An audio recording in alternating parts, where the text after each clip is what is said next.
Get ready to be jolted out of the ordinary and into a world where conversations are charged with intensity and facts. The Lightning Strike Talk Radio with your host, Mohammed Fahim, broadcasting live from the heart of the city on Chicago's Progressive Talk Radio, WCPT 820 AM. Welcome to a radio show that charges through the airwaves with an electricity like no other. Here's your host, Mohammed Fahim. Good morning, folks. So welcome to the Lightning Strike. A big snowing morning in Chicago at this point. And I hope that you guys are keeping safe. Drive safe, because there's so many accidents on the roads today. And there's an accident waiting to happen in our capital in about less than 10 days now.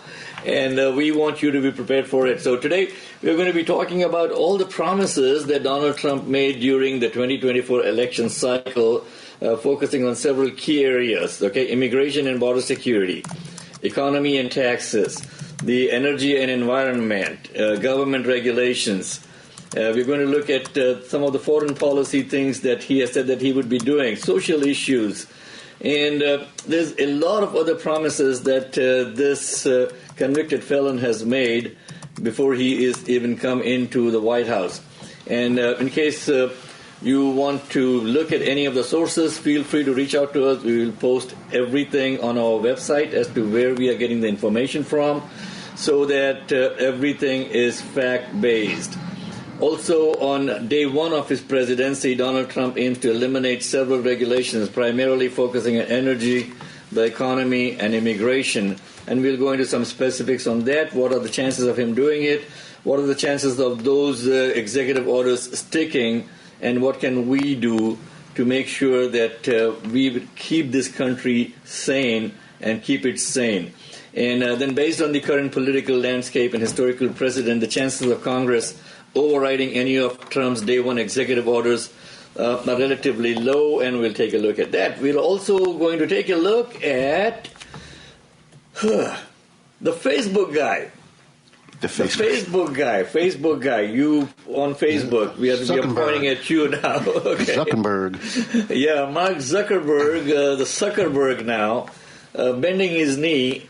And also we will be introducing our newest member of the team over here, Maria Mozaffar, who will be coming up every week with a wonderful new segment called Breaking the Echo Chamber. So with that said now, let me introduce everybody in the studios. With me in the studios today, Alderman John Arena. Good morning. Okay, and Ken DeLuke. Howdy, folks. And author, producer, director, writer, I don't have enough adjectives to describe her. Sheila White. The lightning strikes again. Okay. And Maria. So hopefully, Maria, if you can give a little quick introduction about who you are and what you want to do and what message you want to convey to the audience. Yep, good morning. I'm a legislative attorney working on both sides of the aisle for the last 15 years. So I've dealt with opposing views, and I've had great success in passing these legislations to be laws. And I think the secret to it is consistently breaking the echo chamber. So we just have to not be in our silos politically or intellectually. And if we want to solve problems, we have to bridge the divide, and we can do that. Wonderful. Thank you so much, Maria, and you're going to bring a lot of energy to the show, I'm pretty sure. It's all about awareness, folks. We have to create awareness amongst our listeners, and also we start off every Sunday with our person of the week. This is somebody who has contributed to the society, and we take a look at what their journey is and what they can teach us. And to introduce our person of the week is Sheila White. Good morning, Chicago. I'm excited to talk to our guest of the week this morning. Her name is Yolanda Gibbons. Maria, she is a playwright in the city of Chicago. Her last successful play was in December of this year. It was a big hit. And she's an author of the book called Let's Talk About Love. A lot. We need to talk about love today. It's a lot going on. Who are you loving on, guys? We need to know. And Maria as well. Welcome to the show, Yolanda.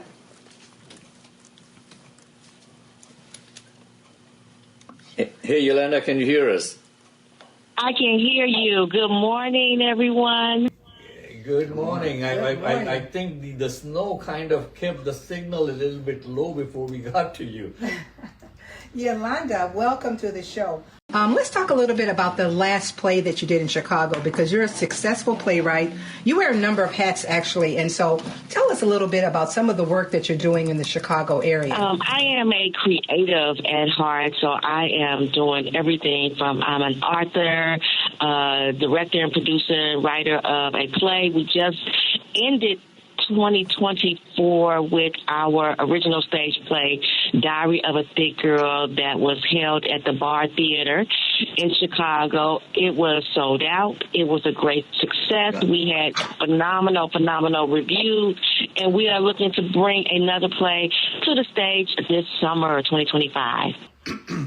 You know what? Let's talk about love a little bit, Yolanda. You are a person that is a heart-centered messenger. You just share your heart with a little bit of everyone, it seems like. People come to you, and you just have a magnetic personality. Tell us a little bit about the book, Let's Talk About Love. Why did you write it, and who was it focused on? Let's Chat About Love is for everyone. I published it in 2021, and it is still selling. It's available on Amazon, and it's really for whoever. I think that we all are looking for love. I think if we look at TV and we see all the different shows about love and blind dates and, marrying the first person you meet, that's kind of like a telltale that we're all searching for love. We need a better understanding of love.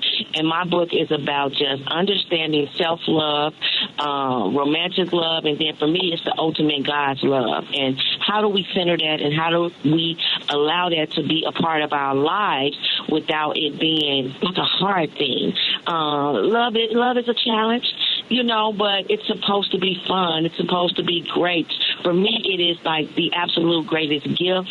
So I just wanted to share some of that with everyone and give them the tools and some strategies on how we navigate love in our life. And we definitely need to know how to navigate love, because people are looking for love in all the wrong places and all the wrong faces. We know that it happened in Washington, D.C., that big case that happened, looking for love. I don't know if they were looking for love, but they were looking for something, and they found it and got caught with 34 counts. So people are looking for love in all the wrong places. Okay, and on that note, Yolanda, if people want to get to know more about you, is there a website that you can share or a phone number that people can call in on? Absolutely. They can go to letschataboutLove.com. I have a love collection as well as my book, as well as they can reach out to me. They can also reach out to me at 773-270-2502 to learn more about me, my books, and my upcoming stage Wonderful. plays. On that note, thank you so much for joining us, folks. You are tuned in to The Lightning Strike. We'll take a quick break, and we'll be back on the other side of the break with some discussions on all the topics that we told you about in the beginning as to what the heck is going to be happening in less than 10 days and how do we counter it. Are you a business looking for the right talent or a job seeker searching for your dream career? Look no further than the Center for Strategic Solutions, your workforce solution experts. Our experienced team at the Center for Strategic Solutions is dedicated to connecting employers with top-tier talent and helping job seekers find opportunities that truly align with their goals. We're more than just consultants. We're your partners in success. Ready to take your workforce to the next level or land that ideal job? Contact the Center for Strategic Solutions today at 1-847-306-9274 or visit us online at www.cfssus.com. The Center for Strategic Solutions, your bridge to a brighter future in the Windy City. The number to call is 847-306-9274 or send an email to info@cfssus.com. That is info@cfssus.com. Welcome back to the Lightning Strike with Mohammed Fahim. Good morning, folks. Welcome back to the Lightning Strike. You're tuned in to us on WCPT, Chicago's progressive talk radio station. And you can listen to us live on heartlandsignal.com. And later on, you can go to our website, TLS Chicago, for The Lightning Strike Chicago, or TLS Radio. I promised to get the website up for TLS Radio by the end of last week. We could not do that. things happen. Okay, so Donald Trump has made numerous promises during the 2024 election cycle, folks, focusing several key areas. Let's look at immigration and border security. He wants to implement the largest deportation operation in American history. What do you guys say to that? Do you think it can be done, not done? Is he blowing smoke up? Or what is he doing? That's about all he does. I mean, okay. Any comments, Sheila? You know what?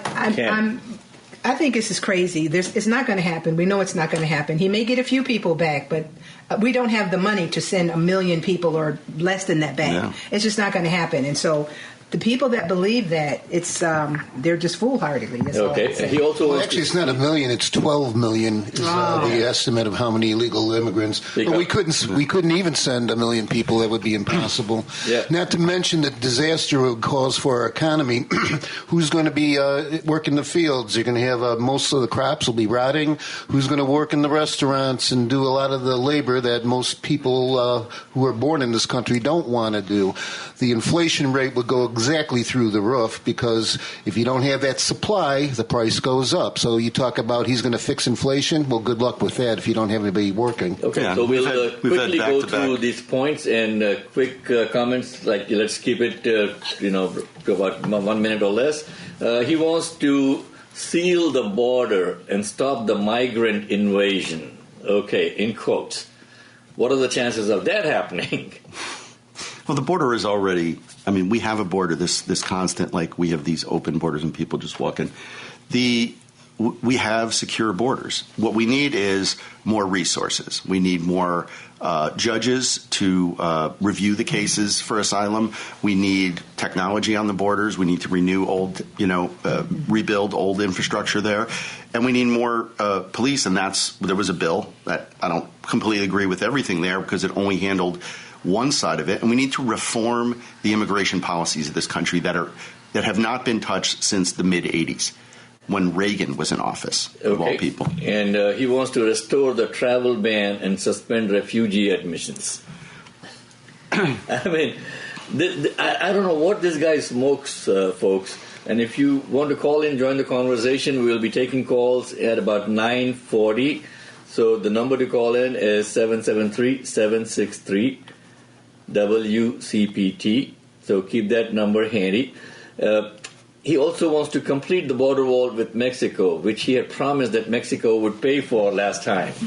Okay, so what are the chances of that happening? Some enchanted evening. Maybe one day, but it's not going to happen soon. It's not going to happen within the next 4 years, that's for sure. Okay, so that's our fairy tale president coming into office, folks. And don't be afraid to speak out, okay? I know that he's going to send Kash Patel after me. Let him.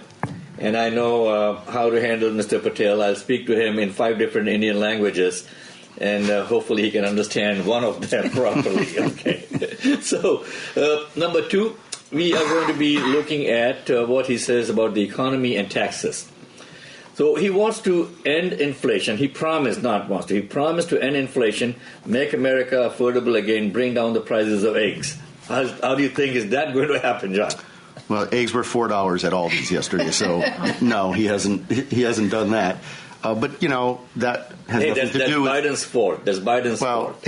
Unless Biden is out there spreading bird flu, it's not Biden's fault, because eggs were $2.65 just a week and a half ago. Mm-hmm. But what we know is that other things affect the price. Except the president has nothing to do with it. But when the supply of eggs goes down because of conditions like the bird flu that's going through the population now, this affects the supply side, and then the demand is always there.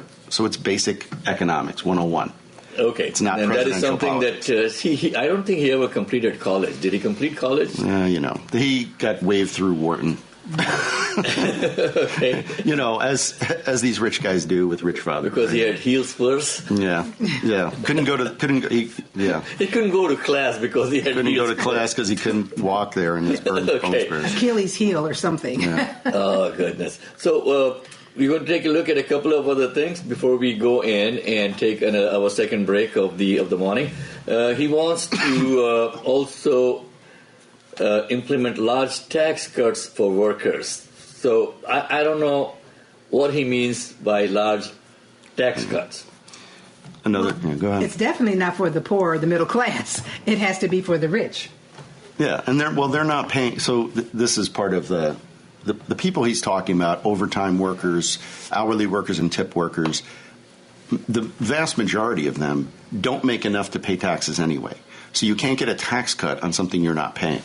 So it's this kind of false promise of it sounds great, but nobody's looking at the numbers. They're just looking at the message and saying, well, I guess that would be good. And then when nothing materializes, I think the problem is nobody's realizing where the cause and effect is on whether this becomes a benefit or not.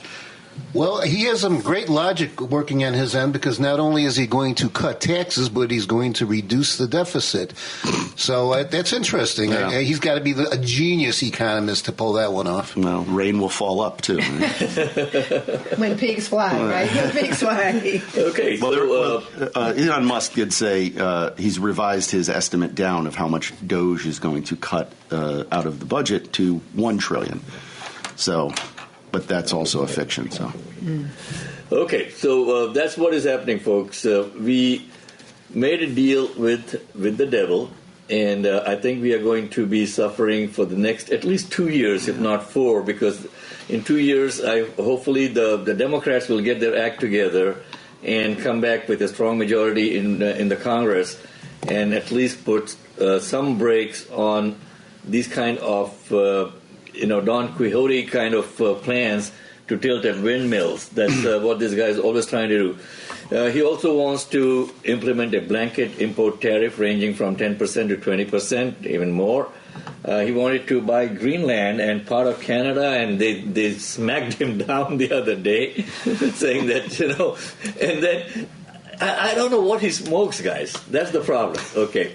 So we'll talk about a little bit more about what Mr. Trump smokes on the other side of the break. We'll take a quick break, come back with some more information for you and some more discussions as to what the heck is going to be happening in 10 days in Washington.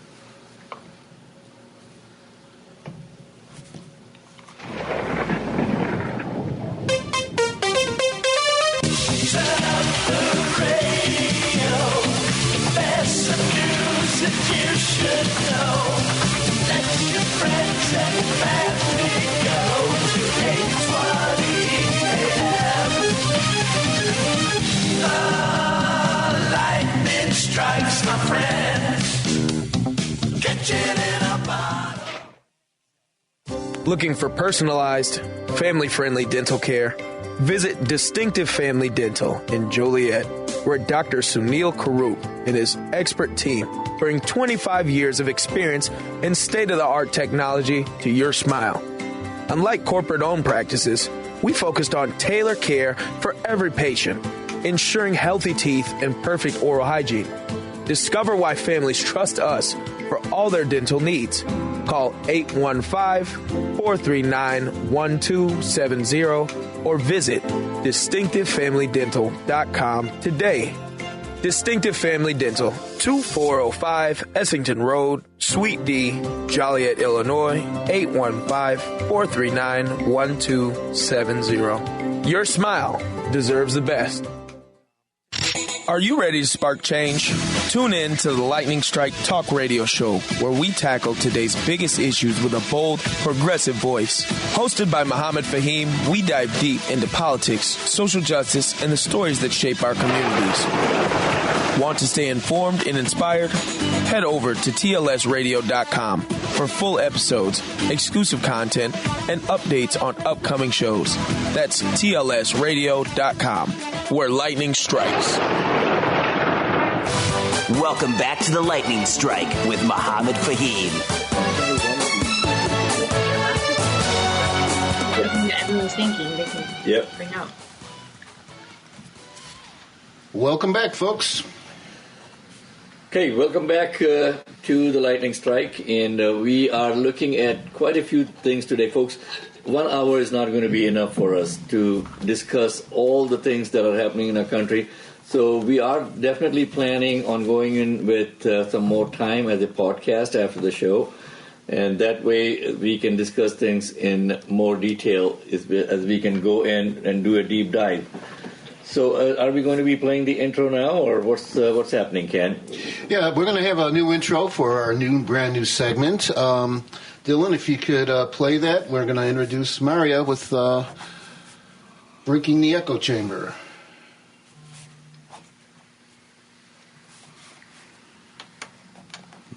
No, I guess we... Okay. Okay. So that's fine, folks. We do have a wonderful new segment that's starting called Breaking the Echo Chamber. And with that, I would like to introduce Maria Mozaffar to our audience. Yes, sir. Yeah, there you go. Hearing the same old talking points? Ready to dig deeper into the headlines that shape our nation?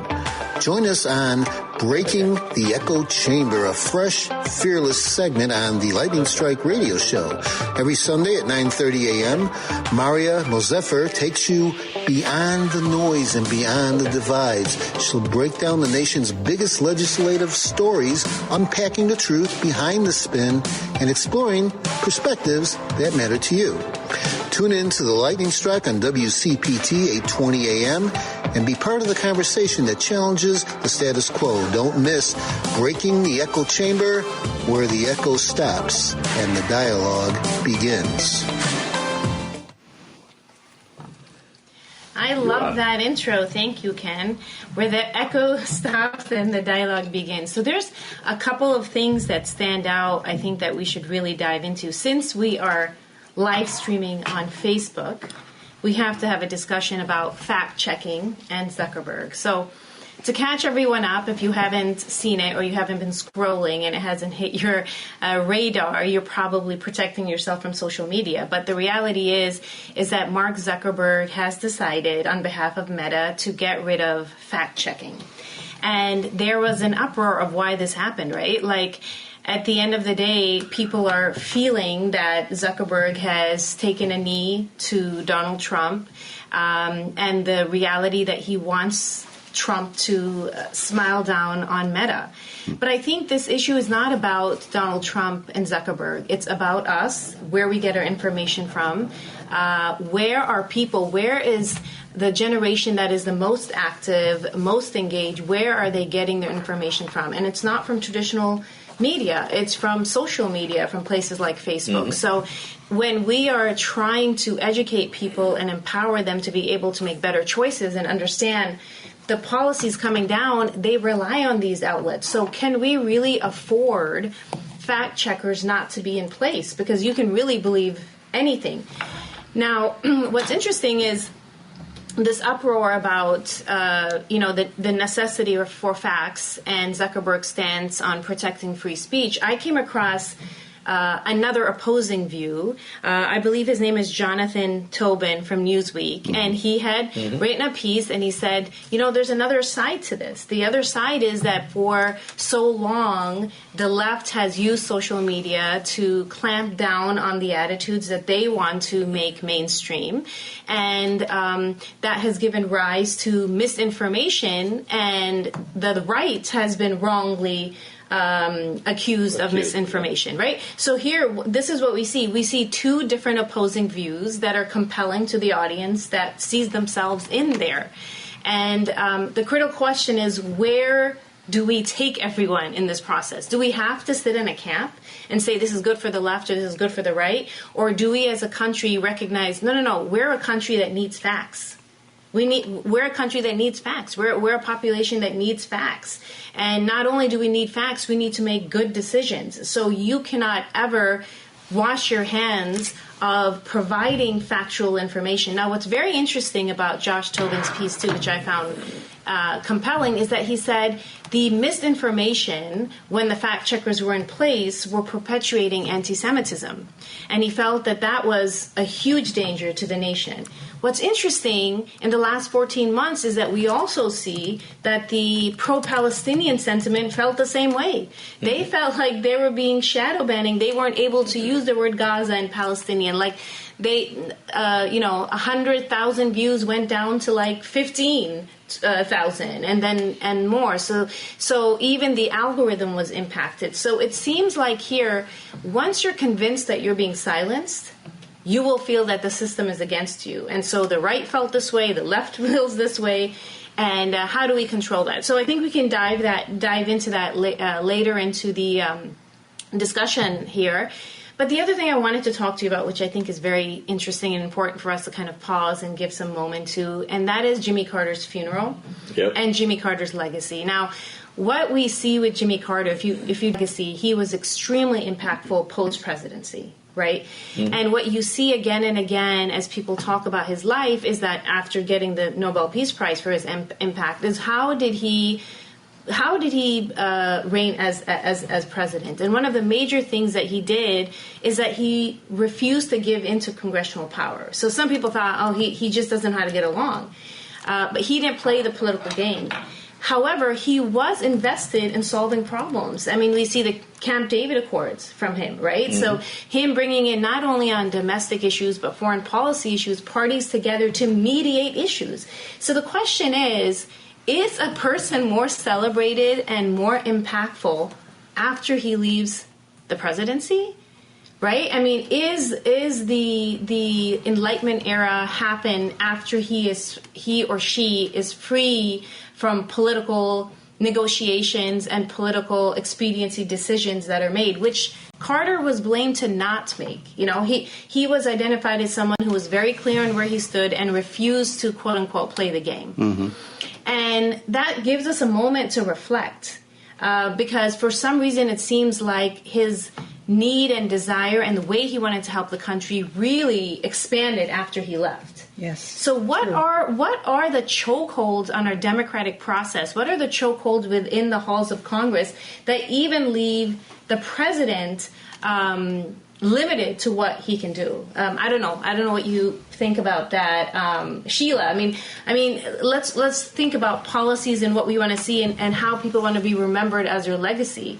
How does President Biden see himself and how he's going to be remembered as what his legacy is, and then how the media and the talking points around who he was impact so much of what we think of him. Mm-hmm. Until it's too late, or unless he's no longer in position.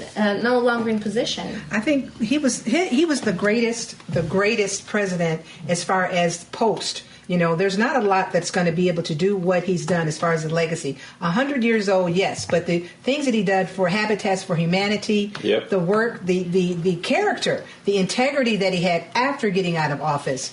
That's just stellar. That's really stellar. Well, isn't that so short? One of his greatest accomplishments while he was in office, the Camp David Accords. Mm-hmm. The Middle East situation would be way different today if he didn't get Israel and Egypt to shake hands with each other. Okay, folks, on that note, we'll take a quick break, and we will be back on the other side of the break with more conversations on the Lightning Strike.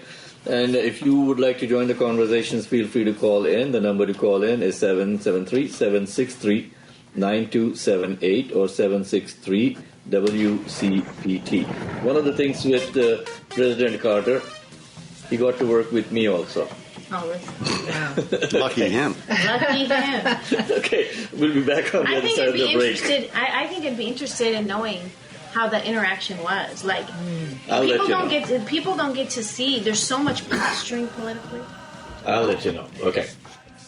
Looking for personalized, family-friendly dental care? Visit Distinctive Family Dental in Joliet, where Dr. Sunil Karup and his expert team bring 25 years of experience and state-of-the-art technology to your smile. Unlike corporate-owned practices, we focused on tailored care for every patient, ensuring healthy teeth and perfect oral hygiene. Discover why families trust us for all their dental needs. Call 815-439-1270 or visit distinctivefamilydental.com today.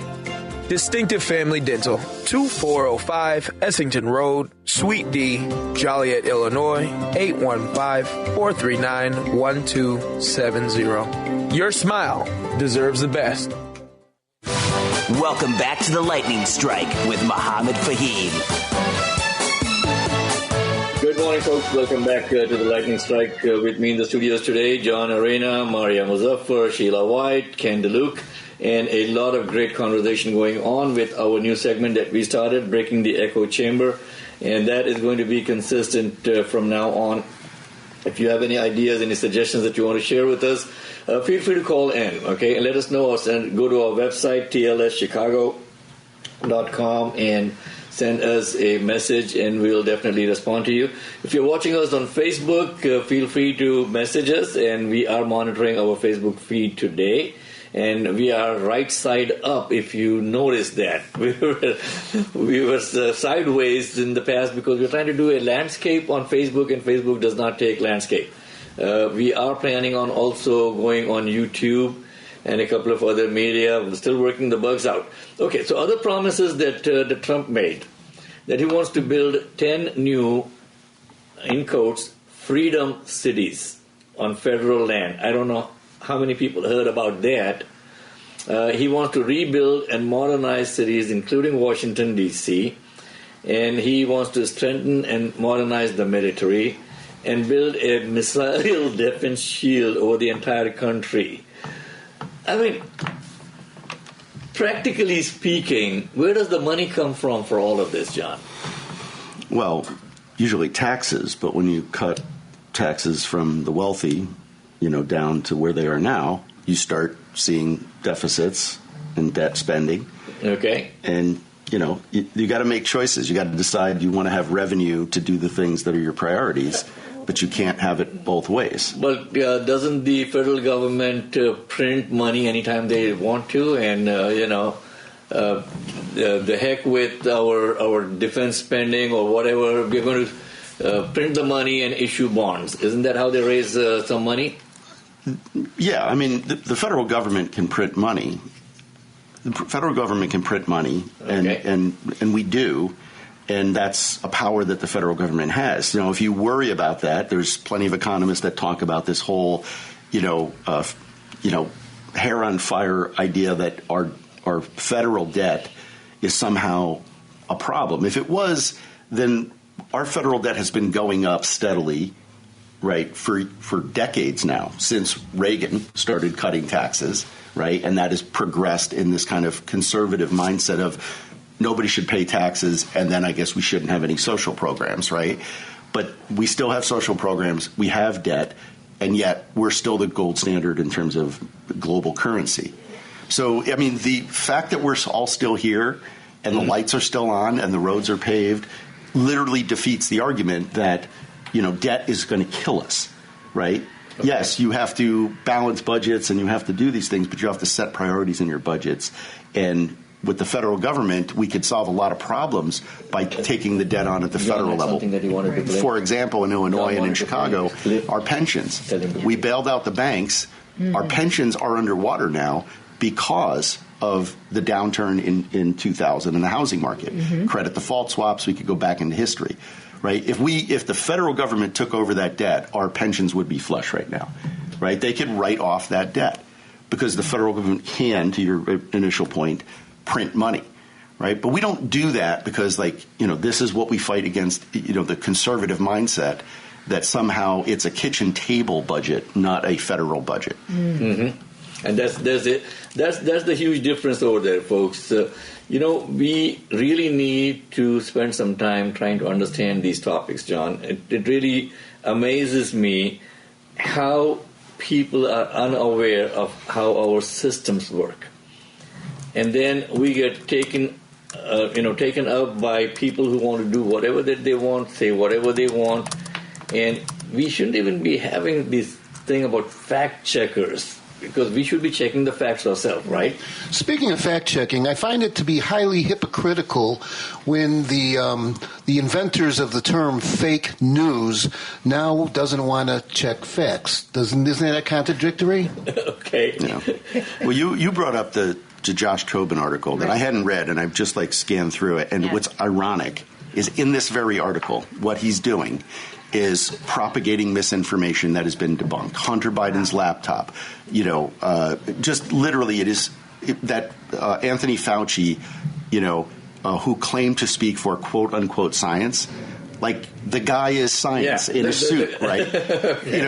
So this is clearly like this narrative of, well, we don't need fact checkers because they're all biased. Just listen to the president who says, fire hydrants get filled up, I guess, from the top, and then they should put out wildfires. But we know there's physics involved with moving water uphill.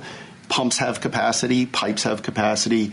But if we're living in a world where just whatever you say is somehow factual, while there's nothing behind, the basis of what you're saying, I mean, I'm more worried about that than federal debt. Speaking of fires, they have enough water. The problem is when all the fire, their hoses are open up, the pressure isn't there, and it's just physics, like you said. So it's not a matter they don't have what they need. It's a matter of they've overextended the capacity of the system. Yeah. Hey guys, do you think that our foreign policy has something to do with how God is punishing us? Okay, first, the money people in Florida, hurricane. Okay, that's where the money is coming from. Mm-hmm. Then we have South Carolina, all our military bases, all our military capacities in South Carolina. Okay, we keep on hitting the rest of the world and bombing it to smithereens. God says, okay, South Carolina, I'm taking you out. Now the media is Hollywood, right? California, I'm taking you out now. So is there some kind of a message here from the Almighty to us? I think so. I think God is trying to tell us something for real. It's factual. There's a lot happening. Well, this is a different narrative too. But I think going back to John's statement that what if we live in a world where every one side of the story is what reality is? That's the world we live in now. Yeah. We live in a world of narratives. It's whoever has the mic. Yeah. Right? And the question is, how can we make it appealing to the average American voter, resident, to want to be engaged and be educated? Is it safer for people to feel like I'm on Team A and Team B? And I think that's what we're seeing. People feel more comfortable in a silo. Mm-hmm. They feel more comfortable being like, well, I want to buy this narrative because my uncle buys this narrative, my family buys this narrative, this is what we talk about on Thanksgiving. I'm this team. And I think that's what the lack of fact checking is going to continue to do and empower. And to talk about is this a mention from God? So this is very interesting. I sit on a lot of different WhatsApp groups with different group faiths. And different faith groups were all saying the same thing. Really? And in fact, there's like a Bible WhatsApp group. I thought I'd come up with something original. No, and they had images from the recent Golden Globes where they did a tally what was trending within the audience, and God was 0. And then they split to the next scene of LA in fires, the Hollywood elite in fires. So it's just so interesting how narratives from different groups end up moving in the same direction. When there's the story that one wants to create, Yep, and we are not going to be taking any more breaks for the day today, folks. There's so much to discuss, so no more breaks. We'll go straight up, and if Dylan, if you can wrap up on the clip that John had shared, and we can continue the discussion anytime that you're ready. So just as he to attack you, blame you for this. One can't even respond to it. I mean, it's people are literally fleeing. People have lost their lives. Kids lost their schools. Families completely torn asunder. Churches burned down. This guy wanted to politicize it. I have a lot of thoughts, and I know what I want to say. I won't. I stood next to a president of the United States of America today, and I was proud to be with Joe Biden, and he had the backs of every single person in this community. He didn't play politics, didn't try to divide any of us. So what you heard there was Anderson Cooper interviewing Governor Gavin Newsom after Trump, put out whatever he does on social media, that this was the governor's fault. This is liberal, and that was his response, which showed this is how adults in the room react during crisis. Mm-hmm. What we have lost that sense of community, national community, where just putting on Hannity for 2 minutes the other day, or Jesse Waters for 2 minutes, the drumbeat from that source is incompetence by liberal governments is the reasons for these fires. Like the fires aren't out. This was Tuesday and Wednesday. So we're in the middle of this. They have no idea at all what, except for the basic facts that these are winds at 100 miles an hour. We talked a little bit about the fire hydrant system, which is designed for putting out one or two structures. When you interview the former head of the LA, water system, talks about there isn't a system in the United States of America or pretty much anywhere in the world, a water system, a hydrant system that would have addressed and put out these fires because they're not designed for that. That's a good point. Right? And you can't build infrastructure for the very worst thing that could ever possibly happen and expect and maintain it. Right. It's ridiculous to do that. No business would do it and no government would do it. The very fact that these things are because of climate change is the last thing they'll talk about. But if you look at, I took a look at the average rainfall for the last, since 1944. This is stuff you can look up in USA Facts and actual sources of data that the government, coalesces. And in the last 2 years, 2023 and 2024, we had plus 10 inches and plus 12 inches, respectively. Now, before that, negative. This is against the average rainfall, right? And in 2025, a quarter of inch of rain on average, per month, down. So what that does is you have drought, then you have, rain, which blooms all the underbrush. Then you have drought again. Well, you just created the conditions for a fire like this. And then you add the winds. And when they talk about, just the basic physics of how do you put out wildfires? Are any of them prefacing their regurgitations about liberal government with how do we actually put out wildfires in the real world? When you have hurricane-strength winds blowing a fire, you can't land the planes in the water because it's too dangerous to do that. You can't take off a helicopter. They can't do that, so you have no mechanism of doing that. It was a natural disaster. That's how you fight wildfires. Yeah. So you can't put, the resources where it needs to be in that moment. You have to work with the system. Now, they want to say, whether this is the hand of God or whatever fiction they want to come up with as to the reason, whether it's liberal policies or, some spirit, they don't want to deal with the actual fact of we affect the climate. And if you look at the trends of the up and down, you have longer periods of drought and longer periods of rain. And when it's that average is moving, that's what creates these conditions.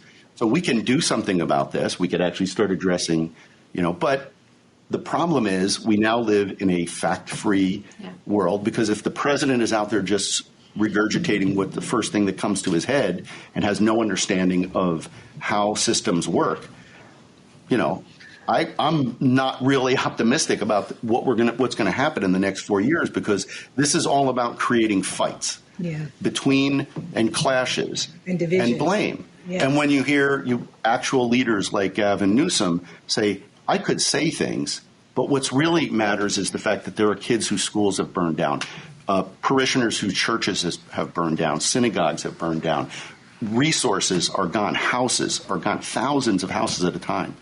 And our message to the world is drill, baby, drill. Well, that's on energy and environment now. Trump has said in his, campaign stops that he's going to make America the dominant energy producer in the world, okay? He's going to terminate the electric vehicles mandate and increase fossil fuel production. And he's going to cut regulations related to energy production. How practical is it? I mean, the longer I read these things, the longer I look at these things and listen to this idiot now, I'm really, really concerned about the future of this country for my children and grandchildren. Sure.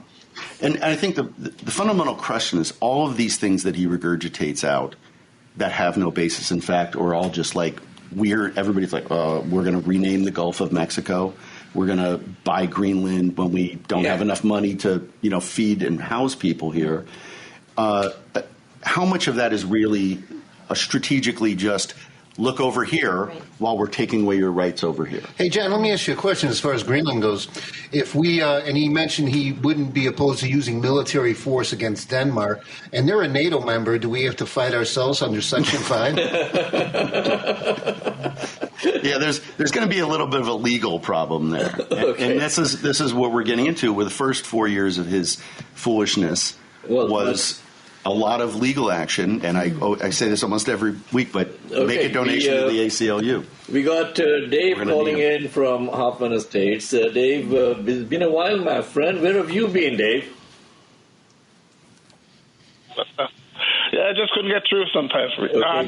We can bring up Dave, and it's been a while since we spoke with Dave. Dave, thank you once again for listening and always wanting to participate in the discussion. What's on your mind regarding Trump's competence? Yeah, 2 quick points. On the first one on about incompetence and that. Okay. Well, so, when he gets back in, to hear Dave on this, and Dave, feel free to go to our Facebook page and also just go to our website, send us a message, and we'll definitely read out your text on the air for you. Okay. So we got about 5 minutes to go before we complete the show today, folks. Anything that you want to do to wrap up the thoughts that we all started off with, starting with Maria? Well, I want to go back to the fires. I think this is a very significant discussion. How do we give the mic to the individuals that are speaking facts and science? Mm-hmm. How do we give the mic to them? I mean, that's really the question. You have news bites. You have a few seconds of Gavin Newsom, and then you have a few seconds of President-elect Trump. And so, why is it so easy for them to be overcrowded? People that believe in science and can explain the process and say, you know what, let's just concentrate on the fires right now. Let's concentrate on coming together. I mean, I think property was destroyed, schools were destroyed, of course, but there were also people that lost their lives. I saw yesterday that somebody said people did not get out in time. Mm-hmm. Yeah. I think it's almost amazing that we are in a time of social media where we watch people and their properties burn and they cry over their memories. But for some reason, people are not engaged enough to say, let's really sit in this moment here, right? Let's really sit in this moment and figure out how it could have been avoided. Is it going to be avoided by blaming somebody that we can't even verify? Where that's a legal term, the causal the causal link here, like we can't even talk about that so currently. But what we can talk about is what this actually means for our nation and where we stand together and how we help people move out of the system. I mean, I heard people have the clothes on their back. That's it. Yeah, some people don't have insurance. Mm-hmm. Right? What is going to happen to them? What shelters are going to be able to accommodate that? And then this issue of people that can afford to rebuild and the people that can't afford to rebuild. Mm-hmm. That divide. These are the pressing issues that you're talking about, John, that people don't want to talk about. Maria, you speak of causal links. There's two modes of thought on that. Marjorie Taylor Greene, Jewish space lasers. And then the other causal link that I just heard the other day is that Trump said that they were caused by Hezbollah. So, yeah, but this is his point of he's just going to throw out another thing to stay away from the fact that, and the conversation even in CNN, more mainstream news is about the property and less about the people. Right. And I think that's the fundamental problem is our culture, our capitalist system prioritizes the property and how is this going to affect the stock, price of Allstate and, whatever insurance company you have on your home. Right. And, the poor insurance companies. Yeah. Right. That's the fundamental thing to me. We're looking at the wrong number. Absolutely. I agree. And I think that's what it means to be a bottom line culture. Yeah. As soon as a child is born in this nation, they're a consumer, right? They're seen as a consumer. When they lose everything, they're seen as a consumer that we have to deal with now. Yeah. the burden, right? So, so we are not a human-based nation. Yeah. And if there's any evidence that we need, we can just look at the way people are treating the people in the fires. I mean, some people think like, those tears, who cares? And then we're talking about land, we're talking about things that can be rebought. But there are people whose lives have been altered to the point where they've lost the ability to provide for their generations that they built all their life, and they're not any less important than anyone else. How do we move? Well, how do we move from a bottom line culture to a human-based culture? Well, first we have to start telling the truth. Yeah, which goes back to if we're not, if we're literally lying, the President of the United States is literally lying every day, every minute, everything he says. What's our, that sets a standard that you don't have to be honest in your day-to-day activities, how you treat your partner or your spouse. You don't have to be honest. And I really think that goes to the heart and soul of this country is lost, and we have to regrow that. So, John, you have kids, and I know that you were telling me you have, like, young adult kids, correct? Yeah. Actually, my daughter lives in Santa Monica. Oh, wow. So she wasn't in the evacuation zone, but she's near there. So this is personal to me because we were on the phone with her Monday night, and Monday morning and Tuesday about what's her evacuation plan. Wow. While these guys are throwing out misinformation and not talking about the real emergency and saying, how do we get resources? Has Elon Musk written a check to Red Cross? Has Trump? Has Newt Gingrich, who said we're going to claw back all the money that Biden has appropriated? Like, this is the meanness, the underlying, like, I'm going to get you kind of culture that 3 million people an hour are watching on Hannity and in Fox News. And this is allowed. And I don't know how to fight that yet. I mean, we are doing what we can in our space, but this is somehow culturally we have to reject that. And that I don't see where it's coming from right now. Well, folks, so it is for us, it is up to us to to make sure that our fundamental rights are being respected in this country. Don't take it lying down. Don't think that you don't have a voice.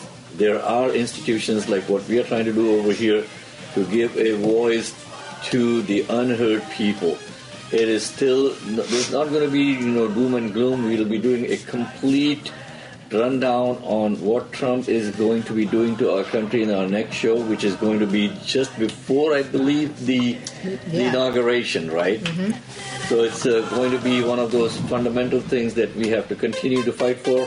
On that note, thank you very much, John. Thank you, Maria. Thank you, Sheila. Thank you, Ken, for joining us. And we'll be coming off of the air on WCPT in just a couple of seconds, but we still have our Facebook page going. So if you want to go ahead and log into my Facebook page. Unfortunately, we couldn't go on the TLS Radio Facebook page today. We are still trying to work out some bugs, and if you are a young kid out there out of high school wanting to come out and help, feel free to join us over here. We need some assistance over here for our social media skills are not up to date, I guess, for all of us over here are trying to kind of learn things as we go along. On that note, thank you again for listening. Thank you very much. You have been tuned into The Lightning Strike. I'm your host, Mohammed Fahim, signing off for today. The preceding program, The Lightning Strike, was sponsored by Mohammed Fahim, and to the extent applicable, their guests. The views and opinions expressed therein do not necessarily reflect those of Heartland Signal, LLC, or its management.